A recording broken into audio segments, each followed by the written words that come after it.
Il Como perde contro il Cittadella un'imbattibilità che durava addirittura dalla 7ª giornata, ma conserva comunque il primo posto in classifica. La partita dei padovani si mette subito bene, visto che al 6° minuto Ghirardello segna il suo 12° gol in campionato, portando in vantaggio la squadra di Glerian. Sotto di un gol il Como si affida ai soliti Oliveira e Taldo, ma il belga non è implacabile come al solito, mentre l'ex Cesenate trova Redaelli pronto alla parata. Ad inizio ripresa poi il Cittadella colpisce ancora, angolo di Ferrarese, testa di Musso e scarpa di Piatto mette dentro la palla del 2-0.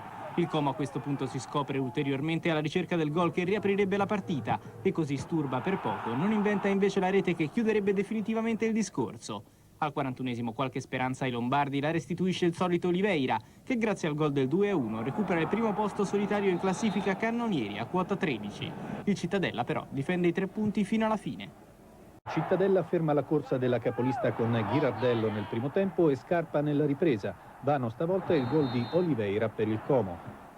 Venezia c'è un'altra impresa della giornata da registrare, quella del Cittadella, una vittoria contro la squadra più in forma del campionato di Serie B, il Como. 2-1 è il risultato finale, vediamo. Un grande Cittadella mette alle corde la prima della classe, torna a vincere una partita in casa dopo 3 mesi e inanella il terzo risultato utile consecutivo in 2 settimane, uscendo dalla zona retrocessione.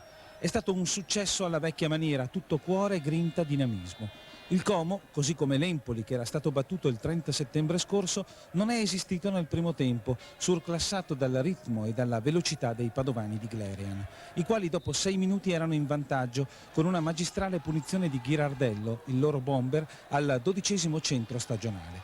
La reazione dei lariani è stata fiacca, impostata sempre su Oliveira, peraltro ben controllato dalla difesa granata e poco pungente. Nella ripresa il copione si è riproposto tale e quale e al 10° su azione da calcio d'angolo il Cittadella ha raddoppiato con Scarpa, servito alla perfezione da Musso e libero di battere a rete da 2 passi. Subito dopo Sturba ha colpito il palo, mentre il Como, stordito, faticava a riorganizzarsi. Ma la capolista alla fine è riuscita a ritrovare un guizzo d'orgoglio, riducendo le distanze al 40° con un colpo di testa di Oliveira su cross di Zanini.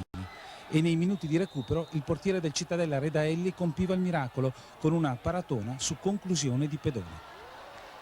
Tanto il Cittadella è forse la squadra più imprevedibile di tutta la Serie B. In casa ha perso contro squadre di media-bassa classifica, mentre per le grandi non c'è niente da fare. Ieri a Leuganeo per 2-1 è caduto addirittura il Como, capolista, squadra dei record. I padovani stanno attraversando un grande momento e Glerian se lo aspettava.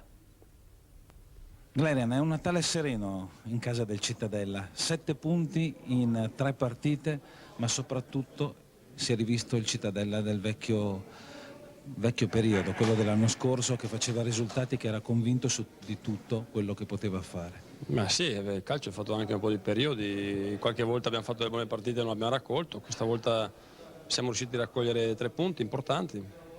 Andiamo avanti su questa strada, quella che ci siamo tracciati tanto tempo fa.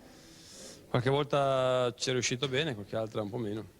Mi fa piacere che oltre alle prestazioni adesso vengono anche i risultati, perché questa è poi la cosa che conta, perché se avessimo giocato una buona partita e non avessimo fatto i 3 punti sarebbe stato molto più dura.